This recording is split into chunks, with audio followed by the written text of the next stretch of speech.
అందరికీ నా హృదయపూర్వక నమస్కారాలు.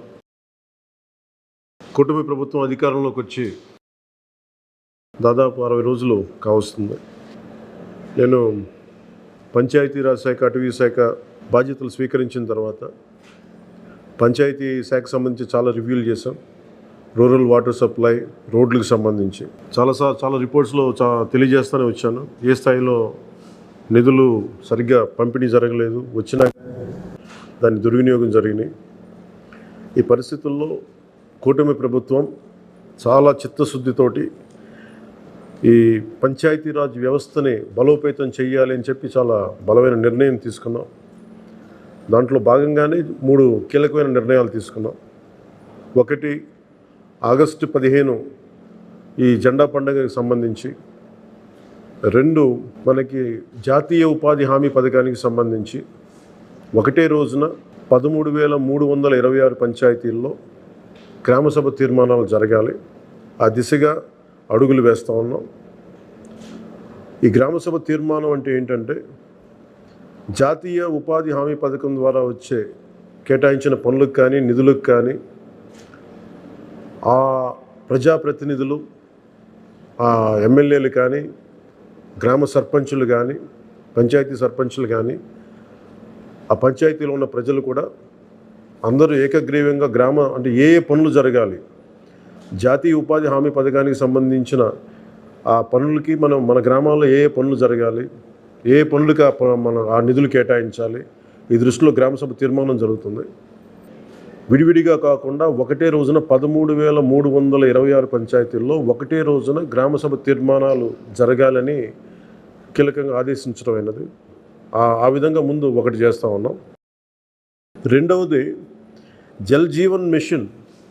అంటే ప్రతి ఇంటికి కుళాయి అనేది ప్రధానమంత్రి గారి ఆకాంక్ష, ఆశయం.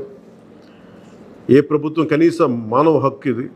అలాంటి జల్ జీవన్ మిషన్కి సంబంధించి గత 5 సంవత్సరాలుగా ఎక్కడ కూడా సంతృప్తికరంగా గత ప్రభుత్వం చేయలేదు. రాష్ట్రంలో గ్రామీణ తాగునీటి సరఫరా ఇది అసలు ఏ స్థాయిలో ఉంది? ఉదాహరణకి జల్ జీవన్ మిషన్ కింద ఒక దాదాపు 27,000 కోట్లు ఖర్చు చేయాల్సి వస్తే గత ప్రభుత్వం 4,000 కోట్లే ఖర్చు చేస్తుంది. ఆ 4,000 కోట్లు ఖర్చు కూడా పెట్టిన విధానం ఏ స్థాయిలో ఉంది? నిజంగా నీటి సరఫరా అవుతుందా?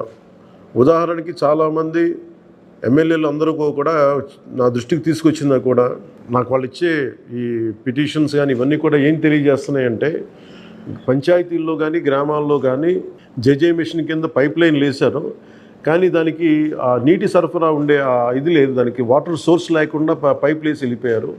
అంటే దీని వెనక ఏమనిపించిందో, నిజంగా ఏదైనా వీళ్ళు డబ్బులు చేసుకోవడానికి పైప్ లైన్లు వేసి వదిలేశారన్నది ఆలోచన వచ్చి దాని మీద ఏం ఆదేశించాం పంచాయతీరాజ్ శాఖ ఉన్నతాధికారులందరినీ ఏంటంటే, అసలు రాష్ట్రంలో గ్రామీణ తాగునీటి సరఫరా పరిస్థితి ఎలా ఉంది, ఎన్ని గ్రామాలకి పైప్ లైన్స్ బాగున్నాయి, నీటి సరఫరా స్థాయి ఎలా ఉంది, రోజుకి ఎన్ని లీటర్లు నీళ్ళు వస్తున్నాయి, అలాగే ప్రస్తుత పరిస్థితి తెలుసుకోవడానికి దాదాపు ఒక 12 అంశాల మీద మేము సర్వే చేయమని ఆదేశించాం.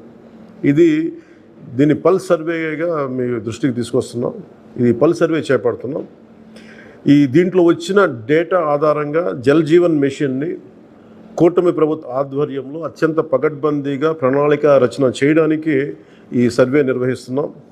ఒకసారి ఈ డేటా పాయింట్స్ అన్నీ రాగానే ఏ పంచాయతీల్లో నీళ్ళు వస్తున్నాయి, ఏ పంచాయతీల్లో పైప్ లైన్లు డ్యామేజ్ అయినాయి, అసలు గత ప్రభుత్వం చేసిన 4,000 కోట్ల రూపాయల ఖర్చు నిజంగా ఆ ఉద్దేశింపు పనులకి జరిగిందా లేదా, వీటన్నిటిని కూడా ఈ పల్స్ సర్వేలు మనకి తెలిసి వస్తాయి.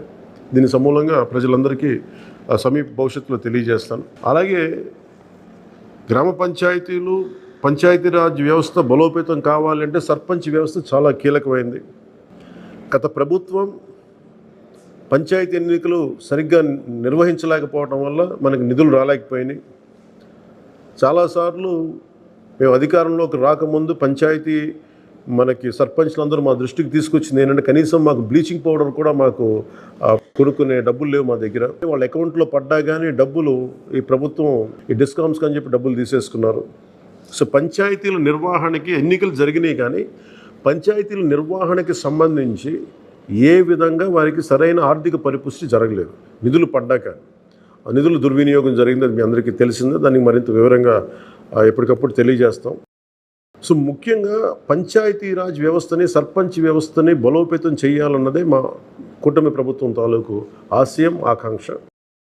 దాంట్లో భాగంగా ఇప్పుడు దాకా గత 30 సంవత్సరాలుగా, గత 1990 నుంచి ఇప్పటిదాకా ఎప్పుడు మన 15 ఆగస్టు పండగ జరపడానికి ఇప్పటిదాకా నిధులు ఇప్పుడు సమకూర్చలేదు. చాలా నామకే వాస్తే నామమాత్రంగా ప్రతి పంచాయతీకి, చిన్న పెద్ద పంచాయతీలకి 100 రూపాయలు, చిన్న పంచాయతీలకి, పెద్ద పంచాయతీలు 250 రూపాయలు చొప్పున ఇచ్చేవాడు. ఒకవైపేమో గాంధీ గారి కలల కన్నా పల్లెలే పట్టుకొమ్మలు అంటూ ఉంటాం, గ్రామీణ స్వరాజ్యం అని మాట్లాడతాం. కానీ ఎన్నికల్లో నిలబడ్డ పంచాయతీ సర్పంచ్కి మటుకు జెండా పండుగ నిర్వహించాలంటే వాళ్ళకి ఇచ్చే డబ్బులు 100 రూపాయలు, 250 రూపాయలు. ఈ రివ్యూ మీటింగ్స్లో మాకు తేలింది ఏంటంటే 100 రూపాయలకి, 250 రూపాయలకి 13,326 పంచాయతీల్లో ఏం చేయగలరు? మేము ఒకటే ఆదేశించాను, రాగానే చాలా ఘనంగా జరుపుకోవాలి. గాంధీ గారి ఈ గ్రామ స్వరాజ్యాన్ని నిజంగా మనం ముందుకు తీసుకెళ్లాలంటే ఆ స్టేట్మెంట్ చాలా బలంగా ఇవ్వాలి. 1994లో ఇచ్చిన జీవో 100 రూపాయలు, 250 రూపాయలు, ఒకటి స్వాతంత్ర దినోత్సవానికి, 2 గణతంత్ర దినోత్సవానికి, వాటిని పెంపొందించేలాగా, వాటిని పెంచేలాగా ఒక కీలకమైన నిర్ణయం తీసుకుంది ఈ కూటమి ప్రభుత్వం. ప్రతి ఒక్క పంచాయతీలో సర్పంచులు తలెత్తుకొని సగౌరవంగా జెండా వందనం చేసేలాగా రాష్ట్రంలోని ఎన్డీఏ ప్రభుత్వం నిర్ణయం తీసుకుంది. ఆగస్టు 15న స్వాతంత్ర దినోత్సవ వేడుకల నిర్వహణకు నిధులు కొరత లేకుండా చేశాం. చిన్న పంచాయతీలకి 10,000 రూపాయలు, మేజర్ పంచాయతీలకి 25,000 రూపాయల చొప్పున నిధులు సమకూరుస్తున్నాం. దానికోసమని జీవోను కూడా రిలీజ్ చేశాం. దీనిని పంచాయతీ సర్పంచులు దీన్ని పూర్తిగా సద్వినియోగం చేసుకోమని నేను విన్నవించుకుంటా ఉన్నాను. ఇప్పటి వరకు పంచాయతీలకి ఇంత పెద్ద స్థాయిలో ఆగస్టు 15, జనవరి 26 వేడుకలకు నిధులు ఇచ్చింది లేదు. 34 సంవత్సరాలుగా 1990 నుంచి ఈ మొత్తం ఇప్పటిదాకా పెంచలేదు. 34 సంవత్సరాలుగా ఈ పండగలకి, జెండా వందనం పండగ కానీ, గణతంత్ర దినోత్సవానికి కానీ 100 రూపాయలు, 200 రూపాయలు చొప్పున ఇచ్చేవాళ్ళు. ఈ మొత్తాన్ని గణనీయంగా పెంచాలని చెప్పి కూటమి ప్రభుత్వం నిర్ణయం తీసుకొని జీవో జారీ చేసింది. 13,326 పంచాయతీల్లో ఘనంగా, గౌరవంగా స్వాతంత్ర దినోత్సవ వేడుకలు సాగాలన్నదే మా కూటమి ప్రభుత్వం ఉద్దేశం. ఇప్పటి వరకు సర్పంచులు అతి స్వల్ప మొత్తాలతో వేడుకలను ఘనంగా చేయలేకపోయేవాళ్ళు. ఈ విషయం నా దృష్టికి వచ్చింది రివ్యూస్లో. దీనిపైన ఉన్నతాధికారులతో మాట్లాడి ఏ దశలోనూ ప్రజలు ఎన్నుకున్న సర్పంచుల ఆత్మగౌరవం తగ్గకుండా దేశంలో పవిత్రమైన 15 ఆగస్టు గణతంత్ర వేడుకలు గర్వంగా చేసుకునేలాగా, సగర్వంగా చేసుకునేలా చర్యలు తీసుకొని చాలా స్పష్టంగా ఆదేశాలు ఇచ్చాను. ఆ దిశగానే నిర్ణయం చేశాం. 5,000 లోపు ఉన్న జనాభా ఉన్న గ్రామాలకి 10,000 రూపాయలు, 5,000 పైబడ్డ జనాభా ఉన్న గ్రామాలకి 25,000 రూపాయల చొప్పున నిధులు అందిస్తాం. గాంధీ మహాత్ములు కలలుగన్న గ్రామ స్వరాజ్యం సిద్ధించాలన్నదే మా కూటమి ప్రభుత్వం తాలూకు తపన, ఆకాంక్ష. అందులో భాగంగానే పంచాయతీలకి తీర్చిదిద్దే ప్రక్రియకు శ్రీకారం చుట్టాం. ఈ ఆగస్టు 15 నుంచి పారిశుద్ధ నిర్వహణ, రక్షిత తాగునీటి సరఫరా, మౌలిక వసతులతో కల్పనతో గ్రామాలు సర్వతోముఖాభివృద్ధి దిశగా అడుగులు వేస్తున్నాం. గౌరవ సర్పంచులందరికీ నా విజ్ఞాపన, ప్రభుత్వం నుంచి విన్నపం, ఆగస్టు 15 నాటి వేడుకల్లో అందరి భాగస్వామ్యం ఉండాలి.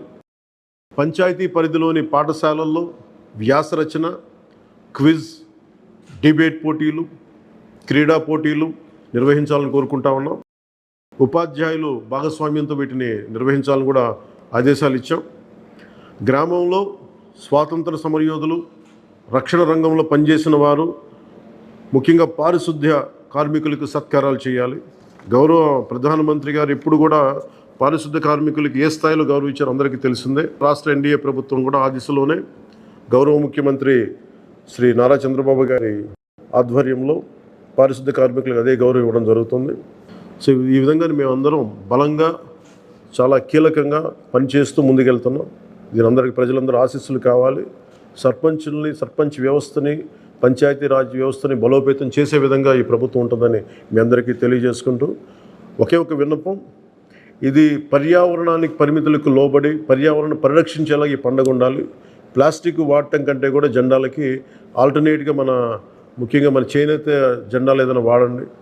అలాగే ఇప్పుడు నేను పెట్టుకుంది కూడా పర్యావరణానికి హాని కలిగించింది ఇది.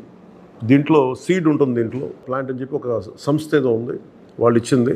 మేము ఈ స్థాయిలో మీకు దొరికినంత దాంట్లో పర్యావరణాన్ని పరిరక్షించేలాగా ప్లాస్టిక్, మన జెండా పండుగ అని చెప్పి ప్లాస్టిక్ అంతా రోడ్ల మీద పడేస్తాం. అలా కాకుండా చాలా బాధ్యత తొందరగా జరుపుకోవాలి అని తెలియజేసుకుంటూ సెలవు తీసుకున్నాను. జై హింద్.